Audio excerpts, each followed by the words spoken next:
Everyone, and welcome to the Monday morning podcast, where we'll be wrapping up information from the weekend and some of the still incoming election results a week later, which shouldn't be happening.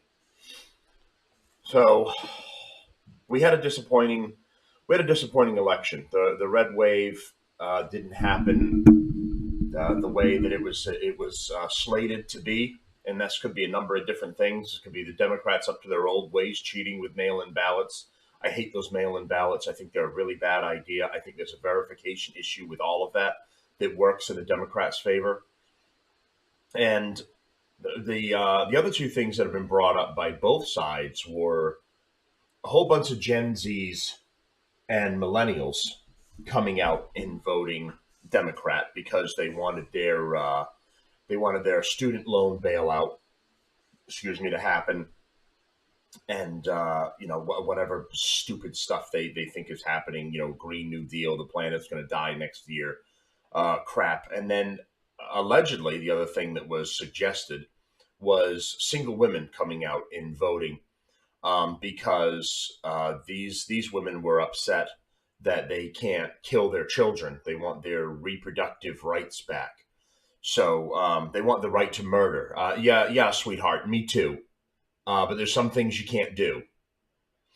But apparently, these two groups of morons came out, selfish idiots who only care about their own personal stupidity and not the country, decided to come out and ruin the country for the rest of us, allegedly, if the reports are to be believed about some of the groups that came out to sway things in the Democrats' direction. And either way, this is just something that shouldn't have happened. The Democrats have been destroying this country for the past 2 years way longer than that in general. The Democrats hate this country. They hate its legal citizens. They hate its rules and its constitution, while jokingly calling themselves Democrats, who want democracy and freedom for everyone. And anyone with a functioning brain knows that that's not true. But they shouldn't have won in the manner that they did. They've been able to actually take the House. Not the House, excuse me. They were able to take the Senate, and they'll be up by at least one this time. So they won't even need, as long as they're all on the same page for a vote, they won't even need old Kamala there to be a split vote. They're one up on the Republicans now. We're gonna be going over that here. The one Senate seat that's still left in play is Herschel Walker versus that radical Warnock, and that's a runoff that goes to, I think, December 9th. So that'll be its own election there.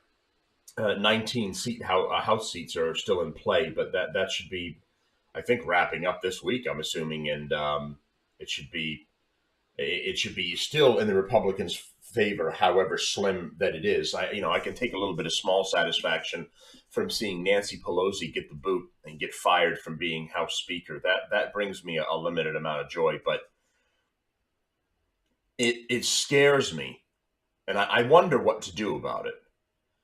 It scares me, the amount of stupid anti-American people that live in this country. And I don't know what's to be done about it. People would say, well, get out there, make your voice heard, change their minds. I think most of them, you can't change their minds. I think most of them are set in selfish ways and self-destructive ways for this country. And I don't think you can get them out of it. And we're stuck here living with those people. And the problem is that it seems like the majority keeps leaning a little bit more towards the stupid anti-American people, and a little less of us that care about the country and care about freedom. And it really scares me about not just the future that I have. I'm in my 40s, so there's only so much time I'm going to have to deal with the stupidity of these people that I hate. But then my kids have still got to deal with it, and I've got to do my best to prepare them to just fight back against these radicals and these idiots, because it just seems like if we keep going in the path that we're going, a larger and larger majority of idiots who hate this country or are going to vote for politicians who continue to destroy the country and drag the rest of us with them. If you're in, I feel bad for the people that are in New York, in Pennsylvania, in California, in Chicago. I know there's good, innocent people there, and you just want to live, you want to be free, you want to be safe, and you just want to live your life. And you can't, because the Democrats there are letting everything go out of control. They allow criminals to get out of jail with no bail. There's no accountability for criminals. They're repeat offenders multiple times, to the point where it's absolutely ridiculous. And not enough police, or not enough accountability happening to protect the tax-paying citizens. It's not that criminal garbage that's paying the bills. It's all of us that are paying the bills, taxpayers. We're paying the bills, and we're not safe. You can be shot in a drive-by in Chicago, pushed onto subway tracks in New York, attacked by homeless people in California, or a mix of all of the above in Pennsylvania. How is that fair and safe for anybody? I would say, if you're if you're an innocent person that voted against all this, and you want nothing to do with it, if you have the capability to get out of that city and get out of that state, do so, please, for you and your family's own safety. Get out of those states. They're not going to get better. The Democrats that have been put in charge of those states, they are not going to get better. There's not going to be sanity that's brought in to help everything else. They are going to degrade and become worse, because all of the bad elements see that it's staying just the way it is, and they will continue their own efforts. So if you can get out of there, do so. And if you can't, do whatever you can to keep your family safe and stay away from all of the rest of that. I don't know what can be done. I know that makes a difficult situation. You've got to take the subway to work, or you've got to walk to work, or you've got to, go for a walk with your kids in this neighborhood that's bad, or that area that's bad. And, what are your options to be able to go out there and spend time with your family, or do something free, or just enjoy the nice weather? It's a tough thing. And when I see elections go this way, and I see more of the innocent people, innocent conservatives, and just innocent people that didn't want this chaos and this garbage leadership in general. I know thoughts and prayers is a stupid thing, but you guys are in my thoughts. I'm thinking about you, because you're just as much danger, if not more, than before the elections. Whatever the end result be, where it's cumulative of stupid bitches, Gen Z morons, and other idiot Democrats, and then poor Republicans that were running, that they're poor candidates. I don't know if it's a gathering of all of that contributed to them losing, but either way, it was bad for the country. It was really bad, and I don't know when we see the light again, and when we get to something better. Biden came out and he said that when he was running for office against Trump, that there was going to be a dark winter for everybody, and I think he was suggesting that if the Republicans got in, but he wasn't lying. There is a dark winter, and it's under his leadership and the Democrats' leadership. We're coming into an era of darkness right now. It'll be 2 more years before maybe we can get a Republican president in. And even then, there's that person is still going to be dealing with a slim House majority and no control of the Senate. So everything is just a mess either way. The Democrats should never have been able to hold any type of power. They should have been virtually washed out. And, Florida shows us hope. Florida shows us fair elections, and Florida shows us conservative power taking over. And I just hope that we can take the model that is Florida and put that throughout the country. That's all I can hope for. But I honestly don't see where we go from here right now. We're in trouble. We're in a lot of trouble. I had big hopes for the midterms that we were going to be saved, and some new leadership was going to come in, and better decision making was going to come in, and we could put the country back in a positive direction. That's not going to happen now. The exact opposite of it. The Democrats have been essentially even though I don't think anyone meant to do that. Democrats have been giving the message that they're doing well. You know, a B or A plus ratings here. The decision making you're doing is good, and keep doing what you're doing. So keep transing the kids, keep forcing experimental injections on us, keep pushing us towards war, because we're going to be at war at this point. When the other countries can look at us and see the laughable the laughable direction that we're going and the laughable leadership that we have. Stroke victims and idiots who can't talk right anymore, and dementia-ridden Nazi presidents who have no idea where they are, what they're saying, or what they're doing, and they have to be led around by their wives, literally, because they'll just walk into a wall or off a stage. So the other countries are looking at this, and I'll tell you what, if I'm China or I'm Russia, I'm making some big move before Biden's presidency is over, before there are elections. I'm making a big move because I know that the America's woke military and their woke idiot leadership is not going to stand in my way in any substantial way.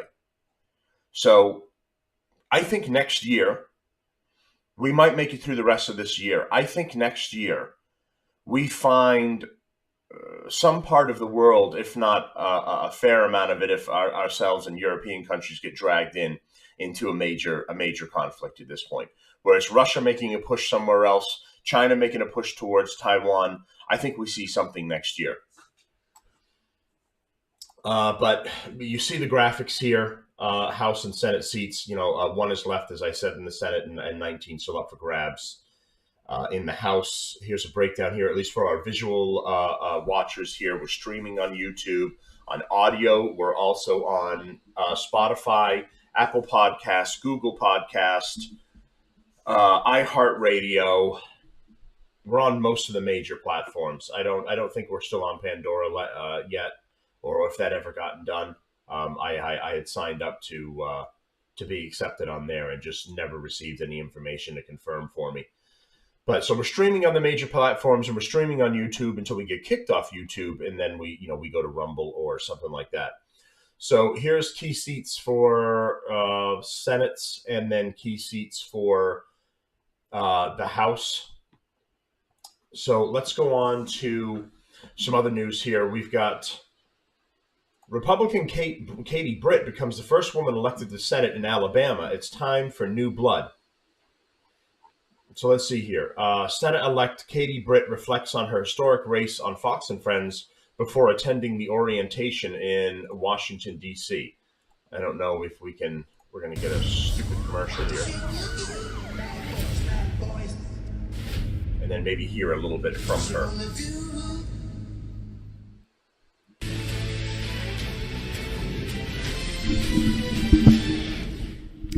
All eyes are on Capitol Hill today, where Congress returns for the first time since the midterms, and newly elected members of Congress arrive for orientation. It includes our next guest, who won a historic seat race, a Senate race, as the first female senator ever elected in the state of Alabama.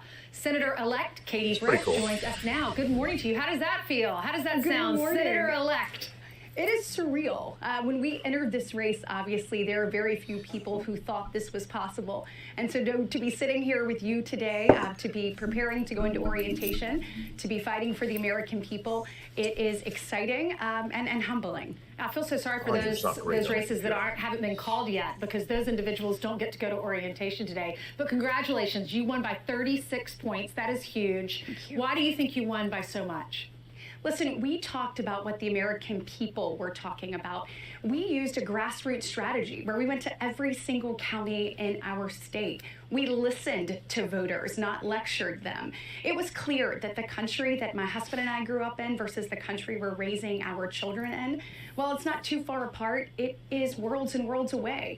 And people believe that it's time for new blood, fresh blood in Washington. They're excited to see people, I am 40 years old, excited to see my generation stepping up to the plate to offer solutions and to be a part of moving this country forward and saving the American dream for our children and our children's children. You're also the youngest Republican woman to ever serve in the Senate, and the only woman in the Senate to have school-age children. We've heard a lot from Mama and Papa Bears. What do you plan to do for our schools and for our kids? Oh, yes. Well, let me tell you something. The Republican Party. Oh, yes. It also might have helped a little bit that it was a black man trying to run in Alabama. It's exciting to be There that also voice might at have the table. been I don't a, have to ask that might also have been a factor. So congratulations to her, Katie Britt, winning in Alabama. That's another Republican in office. And we'll take the ones we can get. I'm sorry that I have to say that, but that's what it is. So we'll move on here. Fox News reporting Ron DeSantis is the new Republican Party leader. Republicans are ready to move on without Donald Trump. So let's see here. The biggest winner of the midterm elections was, without a doubt, Governor Ron DeSantis, whose landslide victory in the state of Florida was breathtaking. The biggest loser, Donald Trump, whose handpicked loyalist candidates in a number of races struggled to beat vulnerable Democrats. Once again, the former president may have cost Republicans control of the Senate in a year when it was theirs to lose. Many will conclude, on the basis of the midterm 2022 results, that the Republican Party is ready to move on without Donald Trump as its leader. DeSantis scored a win in Florida that was one for the record books in Miami-Dade County, a region which President Joe Biden won by 16 percentage points in 2020. The popular governor won easily. Not only was the margin of victory astounding in itself, it also reinforced an emerging reality. Hispanic voters may be shifting their long-term alliance to Republicans, and that's great to see if that holds true. DeSantis won because he embraced Trumpian policies, stood firm against the woke mob, led his state through the pandemic with brilliance, and more recently managed the horrific damage done by Hurricane Ian with great competence. Florida residents rewarded the popular governor by re-electing him with roughly a 19-point margin over his opponent, Democrat Charlie Crist. On the heels of his win, DeSantis delivered a barn-burner victory speech laying down markers for what will surely be a run for president in 2024 and declaring, "I have only begun to fight." For Donald Trump, the election proved to be, using Barack Obama's word, a shellacking. In Pennsylvania, Dr. Mohammed Oz, handpicked by Trump to represent the GOP in defending a seat being vacated by retiring Senator Pat Toomey, lost to Lieutenant Governor John Big Dummy Fetterman. Fetterman suffered a stroke early in the contest, but even as his ability to campaign was severely curtailed, he beat out the celebrity doctor. So the state full of dummies elected a big dummy to represent all of them. It's like Clan Dummy represented by Big Dummy. This was not only bitter disappointment for Republicans. In New Hampshire, incumbent Senator Maggie Hassan, thought to be most vulnerable Democrat running for re-election, survived to keep her seat. Her rival, retired General Dan Bolduc, was another Trump-endorsed candidate who had little political experience. Bolduc was considered a long shot and not heavily supported by the GOP establishment. But polling showed him closing in during the final weeks on the race. And shame on the GOP establishment, the old fucks like Mitch McConnell and the like that didn't support some of these people and pump in the money to them the way the Democratic Party was pumping money into their people that were running, especially in states where they had an uphill battle on their hands. Maybe if the GOP had stepped up a little bit and pumped a little more money out to places like New Hampshire or Pennsylvania and helped out a little bit more, we might have seen some different numbers in this, but we'll never know now. In Arizona, similarly, Senate candidate Blake Masters, another Trump pick, failed to beat out Democrat incumbent Mark Kelly. Masters was also a political neophyte who had come from behind in recent weeks. He was buoyed by yet another Trump acolyte gubernatorial candidate, Kari Lake, whose race against Democrat Katie Hobbs is too close to call, and it's ridiculous that they're still working on that. It is true that in Ohio, Trump-aligned J.D. Vance won against Democrat Tim Ryan. But I think J.D. Vance was strong on his own, not needing Trump at all. I think J.D. Vance already had a message. He already had something to put out there. And I think he would have taken it with or without Trump's help. So I think that was just a coincidence type of thing. Who won against Democrat Tim Ryan. And in Georgia, Herschel Walker, backed by Trump, looks to have forced incumbent Raphael Warnock to a runoff, but both these Senate candidates were helped by popular governors who pulled them along as they easily rolled to victory. Bottom line, that there was no red wave. From the earliest days in the midterm elections, Trump critics accused the former president of manipulating the contest with a goal of burnishing his own brand instead of prioritizing winning seats for the Republican Party. This is what I said in my previous podcast, is Trump needs to focus on helping the country and winning seats, and Republican wins Not himself personally. I know he wants revenge, and I know he wants to get back in. I would if I were him too, but it's not a winning approach. Unfortunately, it would be great, but it's not a winning approach. We've got to focus on winning battles and helping to support others that are ready to fight too. We need soldiers in this. There's not one general fighting all by himself. We need soldiers, and that's what we needed in this election, and we didn't get them all. From the earliest days of the midterm elections, Trump critics accused the former president of manipulating the contest with the goal of burnishing his own brand instead of prioritizing winning seats for the Republican Party. He endorsed candidates who were personally loyal to him and who backed his claim that Joe Biden's election was illegitimate. Well, I do believe Joe Biden's election was illegitimate. Democrats were bitterly critical of those election deniers. Joe Biden traveled the country warning that electing such candidates constituted a threat to democracy, even though polls showed that message in his campaigning failing to overwhelm kitchen table issues like inflation and crime. Voters turned away from GOP contenders they deemed extreme. But the extreme Democrats were fine. Fucking idiots. Not only did Trump choose less capable candidates, he also withheld much needed cash to fund their campaigns. The former president began the contest sitting on a campaign chest containing more than $125 million. It is unclear how much he actually spent. It wasn't a lot. It was like several $100,000. I think I read somewhere that he helped different campaigns, and it wasn't enough to really make a difference. The midterms are not a total bust for Republicans. They appear to have won control of the House, which will allow them to put the brakes on Joe Biden's damaging socialist agenda, but not to have taken full advantage of Biden's basement-level approval ratings. Soaring inflation, rampant crime, and the horrific breakdown of our southern border is beyond disappointing. Many, including myself, thought that it would be defeated Democrats engaging in a vast reset in coming weeks as they tried to figure out how to reboot their brand. Instead, it appears that Republicans will be the party assessing where they went wrong and pointing fingers at those responsible for a disappointing outcome. Trump will be blamed for the GOP coming up short. Further poisoning his brand, Trump in recent days has attacked Ron DeSantis, whom he rightly views as his biggest challenger at a potential run for the Oval Office in 2024. He belittled him by calling him desanctimonious, awarding the Florida governor one of his trademark nicknames that, like Sleepy Joe, have sometimes stuck. This is not going to. Trump also childlessly threatened that should DeSantis decide to throw his hat in the 2024 ring, that Donald would reveal unflattering information about the governor. Trump may be ready to play dirty to win the GOP nomination in 2024. If he does, he will not only cement the disdain with which many in his party view him today, he will once again scorch Republican chances of defeating Democrats. So, and I 100% agree with that. And the Democrats are licking their chops, waiting to see how this breakdown and fight between Trump and DeSantis go. And if they take each other down, there won't be anyone strong enough to run against them, and the Democrats will come away again with a win. So, I hope this is just bluster from Trump, and he's not actually going to take these actions, but you never know with him, with the ego, he may just do that. So I don't know. I hope it doesn't come to that, or something gets figured out in the meantime. So it's not a good thing.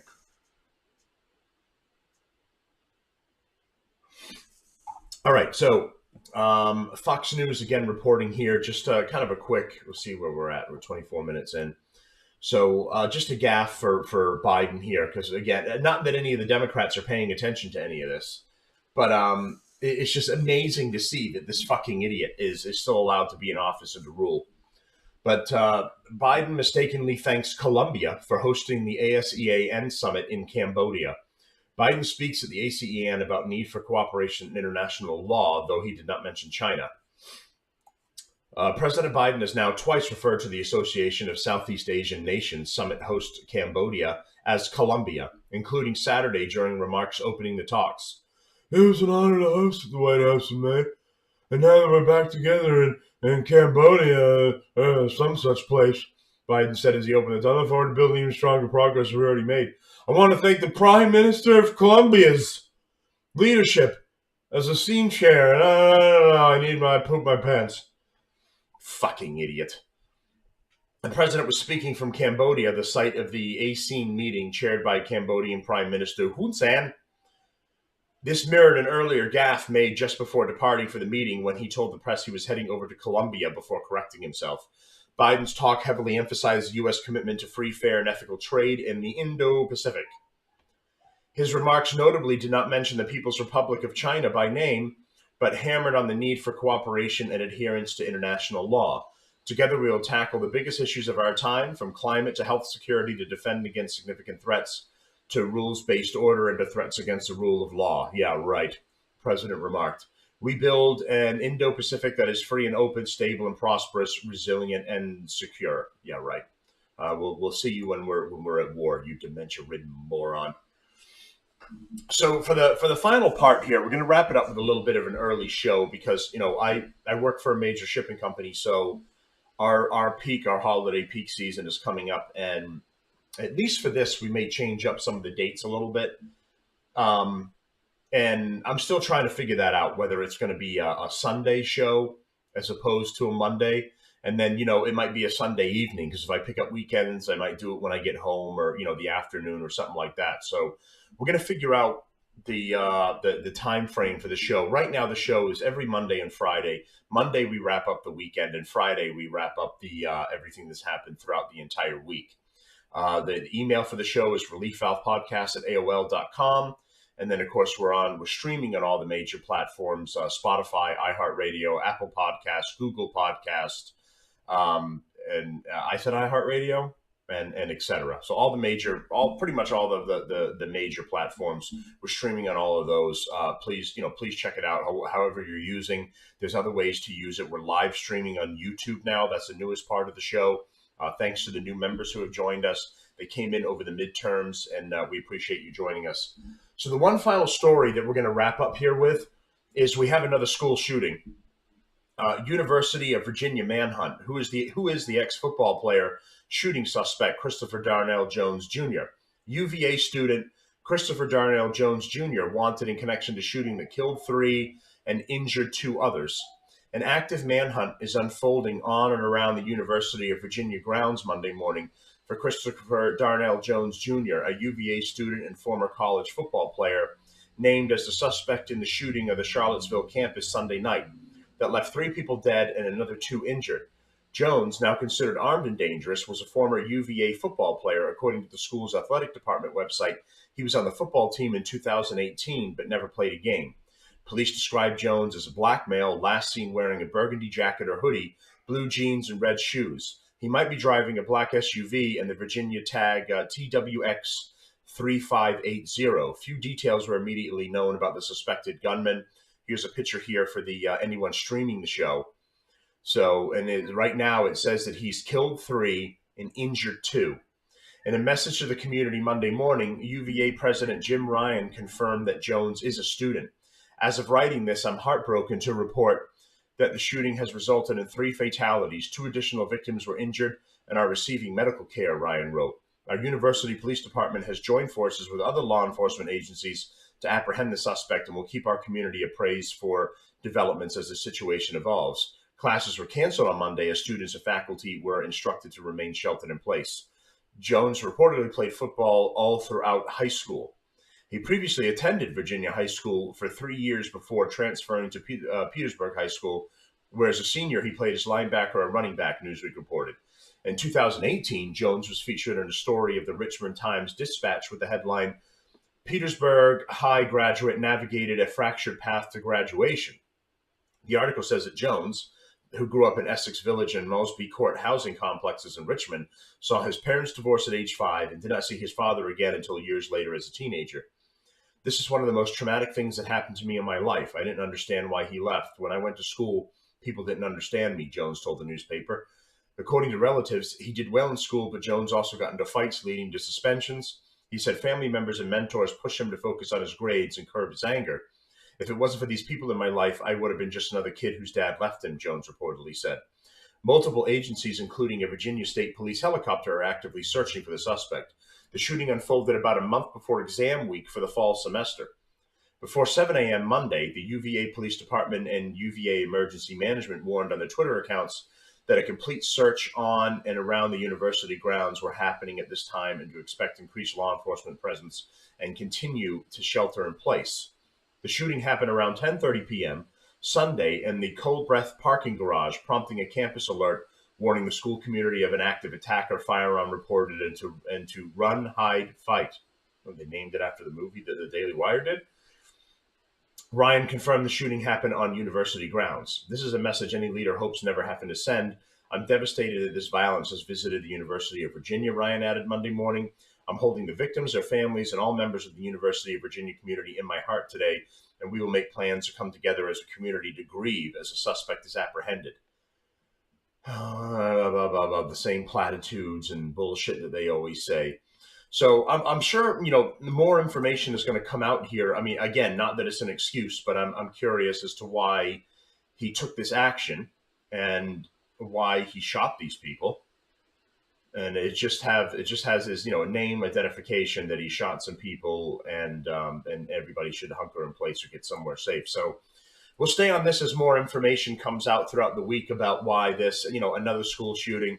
It's sad to see it, and they're becoming all too normal now, all of these school shootings. And no, the answer is not disarming the entire populace of all their weapons because guns are bad, okay? The answer is helping the mentally ill, because no one in their right mind just goes out and randomly shoots innocent people.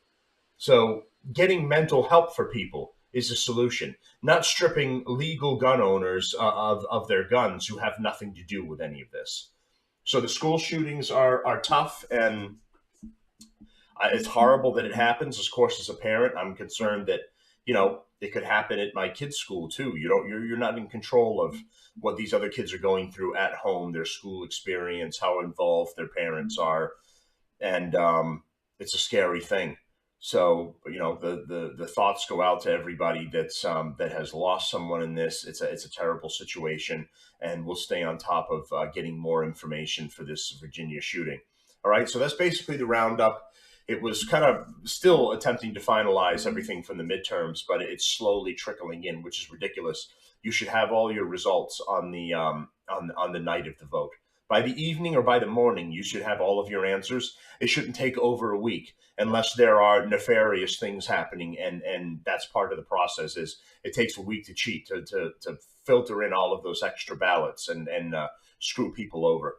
So hopefully that's not happening. We wrap those up soon and we get our final numbers for how the country moves forward.